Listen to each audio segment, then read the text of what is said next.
ठाकुर का कुआं। हाँ, ठाकुर का कुआं। हाँ, ठाकुर का कुआं। तो अभी जो संसद में संजय सिंह जो इस कविता को पढ़े हैं जी जी बिल्कुल।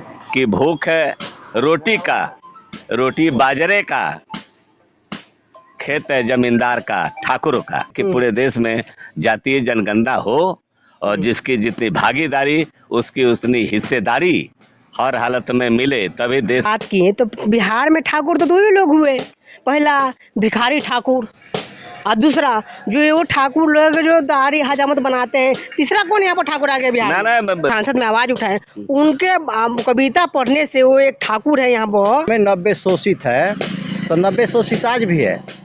100 में 90 का शोषण 10% लोग करते हों जो ताकत बयान दिए हैं, उस बयान से आप कितना सहमत हम हैं? सहमत नहीं है जीतन राम मांझी के बयान से। जीतन राम मांझी को अभी आंकड़ा पता ही नहीं है।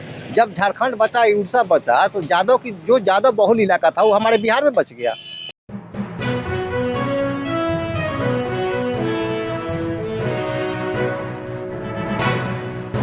नमस्कार साथियों, मैं रजनीश भारती, आप देखना शुरू कर दिए महानायक टीवी न्यूज। साथियों, अभी हमारे साथ में भारतीय कम्युनिस्ट पार्टी के कुछ नेता लोग हम जुड़े हुए हैं, तो इन लोग से जानने की कोशिश करते हैं कि अभी जातीय जनगणना का रिजल्ट आया है तो इन जातीय जनगणना पर इन लोग का क्या विचार है। क्या नाम पड़ेगा सर आपका? डॉक्टर वीरेंद्र सिंह।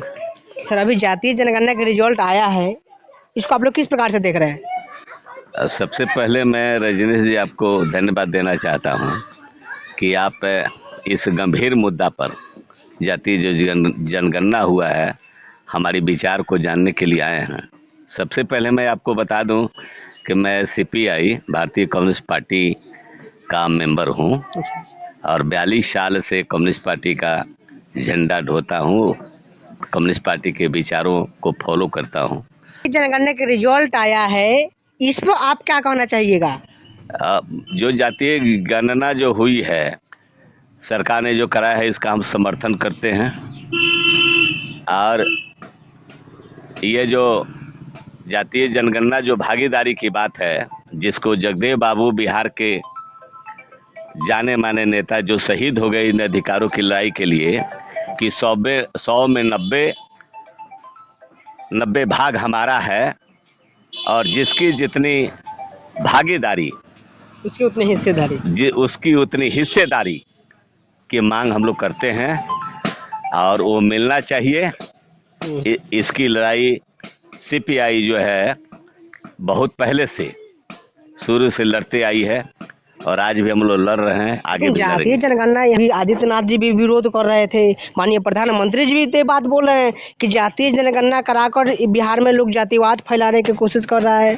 तो यहाँ जो है सो जातीय जनगणना पर जो जोगी जी विरोध कर रहे हैं, तो जोगी जी जिन लोगों के नेता हैं, मुट्ठी भर लोगों के, हमारे उपन्यासकार मुंशी प्रेमचंद का उपन्यास है ठाकुर का कुआं। हाँ, ठाकुर का कुआं। हाँ, ठाकुर का कुआं।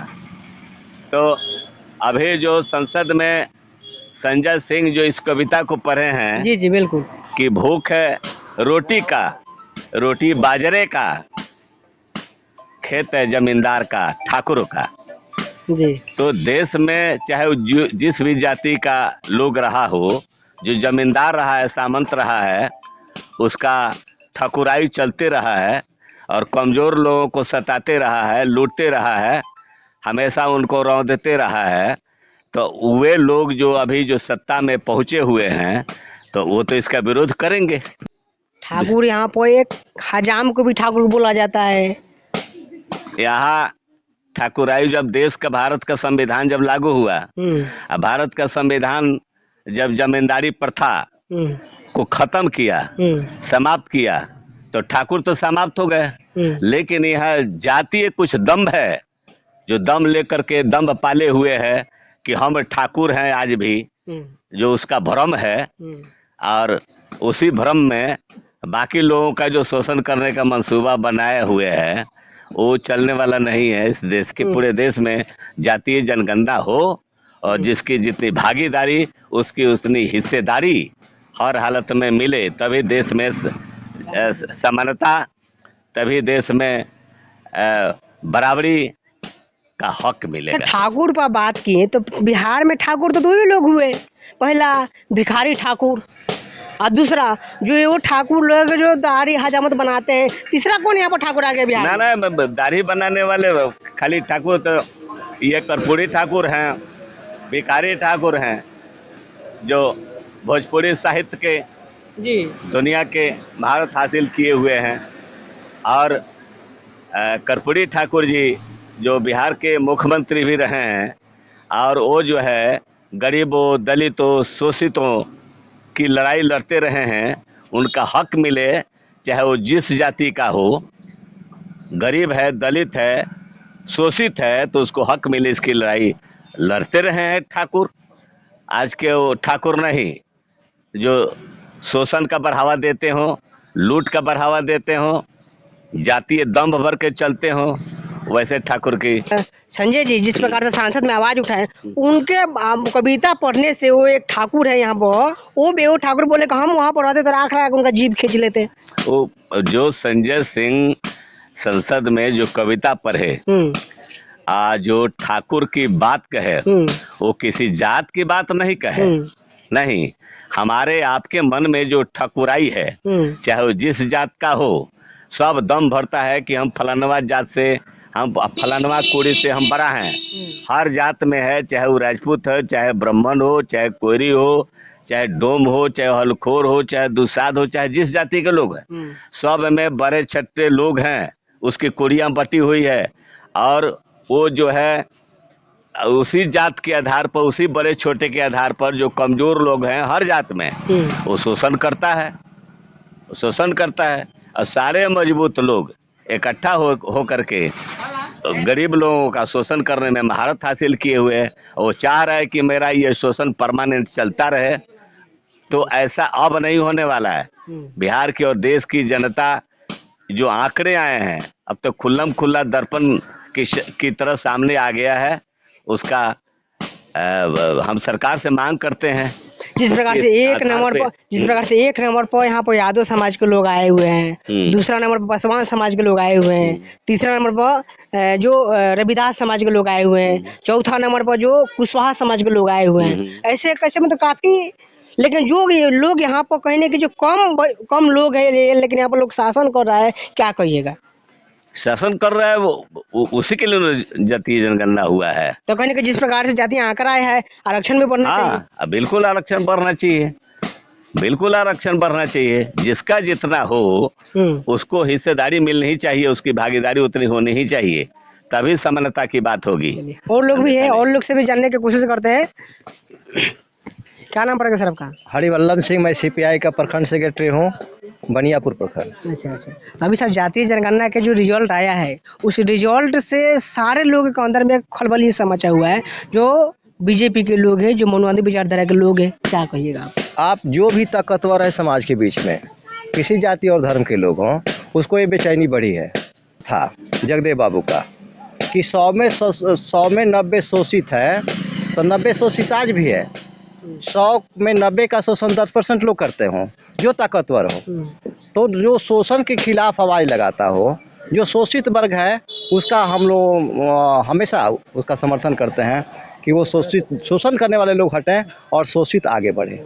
लेकिन जिस प्रकार से अभी आंकड़ा आया है, उस आंकड़ा को कुछ ऐसे लोग अभी तक, जीतन राम मांझी जी बता रहे हैं कि 1931 में जो आंकड़ा आया था, तो उसमें यादव समाज की संख्या परसेंटेज 4% था, लेकिन आज 22 में जो आंकड़ा आया है 14% कैसे हो गया?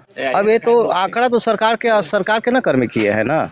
तो जीतन राम मांझी जो बोल रहे हैं कि 14% कैसे आया, तो एक लंबी समय ना हुई, जो आंकड़ा वो दे रहे हैं पहले, उसमें और आज में तो काफ़ी अंतर है ना, तो संख्या तो बढ़ेगी ना। तो सारे लोग में बढ़ना चाहिए, सब में बढ़ रहा है, ऐसा नहीं है कि किसी का घटा हो। ये बोल रहे कि इसका 4% से 14% कैसे हो गया? संख्या ज़्यादा है ना, यादव की संख्या हमारे यहाँ ज़्यादा हो तो बढ़ेगा। लेकिन सर यहाँ पे एक चीज़ दिखाई दे रहा है, क्योंकि जिस समय 1931 में जब जातीय जनगणना हुआ था, तो उस समय बिहार के अटैच में झारखंड था, उड़ीसा था, लेकिन आज देखा जाए कि उड़ीसा में उतने यादव समाज के लोग नहीं हैं, ना के बराबर है। झारखंड में भी यादव समाज के लोग नहीं है, लेकिन जो लोग बच गया तो सबको यहाँ पर तो जनसंख्या तो बढ़ ही रहा है ना। यानी जीतन राम मांझी जो बयान दिए हैं उस बयान से आप कितना सहमत हम हैं? सहमत नहीं है जीतन मांझी के बयान से। जीतन मांझी को अभी आंकड़ा पता ही नहीं है। जब झारखंड बचा, उड़ीसा बचा, तो यादव की जो यादव बहुल इलाका था वो हमारे बिहार में बच गया, तो उसकी संख्या तो बिहार में बढ़ेगी, झारखंड और उड़ीसा में तो कम हो ही जाएगी ना। जी जी, लेकिन वहाँ पे बोलेगा ये जातीय जनगणना में छेड़छाड़ हुआ है, उल्टा पुल्टा हुआ है। आप फिर से एक बार जांच करा लीजिए, क्या लगा है आपको शक है तो आप कंप्लेन कीजिए, जांच करा लीजिए, क्योंकि अब सरकारी जो कर्मी है ऐसा नहीं है कि किसी एक जाति और बिरादरी के हैं, उसमें जीतन मांझी के भी समर्थक होंगे, उनके भी बिरादरी के लोग हैं, कुशवाहा बिरादरी के भी होंगे, यादव बिरादरी के भी होंगे, ब्राह्मण बिरादरी के भी होंगे, शिक्षक तो सब हैं।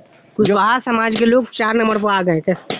तो 4 नंबर पर उसकी जो संख्या है उसके आधार पर 4 नंबर पर तो आएगा जी। लेकिन ये माननीय प्रधानमंत्री जी इसका विरोध कर रहे हैं। क्यों विरोध कर रहे हैं? क्योंकि बिहार में वो बोल रहे हैं, मंच पे बोले हैं मंच से कि बिहार में जातीय जनगणना करा करके वहाँ पर जातिवाद फैलाया जा रहा है। जो देश के अंदर संप्रदायवाद फैलाता हो, जो हिंदू मुस्लिम सिख ईसाई को नंगा नाच करा के कटवाता हो, और हरियाणा जैसी घटना घटती हो, जो आदमी को देख कर कहता हो कि कपड़ा से पहचान लेते हैं, वो जाति की बात क्या करेगा।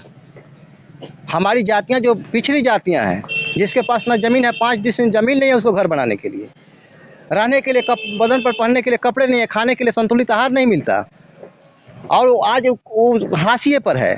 अगर जातीय जनगणना के माध्यम से उसकी संख्या हम देखते हैं और गरीबी है उसका आरक्षण देकर आगे बढ़ाते हैं तो क्या गुनाहगार है। हमारा संविधान भी कहता है, भीमराव अंबेडकर भी संविधान में नोट किया है कि जो पिछड़ी जातियां उसको आरक्षण देकर हमें उसको बराबरी मिलाने की जरूरत है। लेकिन सर यहीं पर देखिए कि दलित समाज के अभी प्रेजेंट का अभी आंकड़ा जो आया है, मतलब 20% के आसपास से उनका परसेंटेज है, लेकिन उनको आंकड़ा के अनुसार से अभी उनका आरक्षण कितना मिल रहा है? 16%।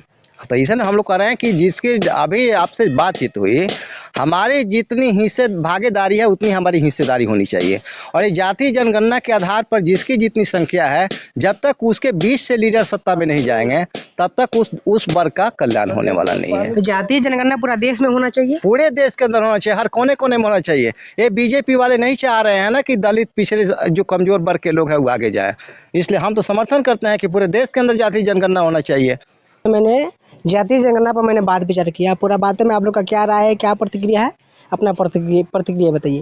वीडियो फेसबुक पेज पर देख रहे हैं तो पेज को फॉलो कीजिए, यूट्यूब चैनल पर देख रहे हैं तो चैनल को सब्सक्राइब कीजिए। जय भीम, जय भारत।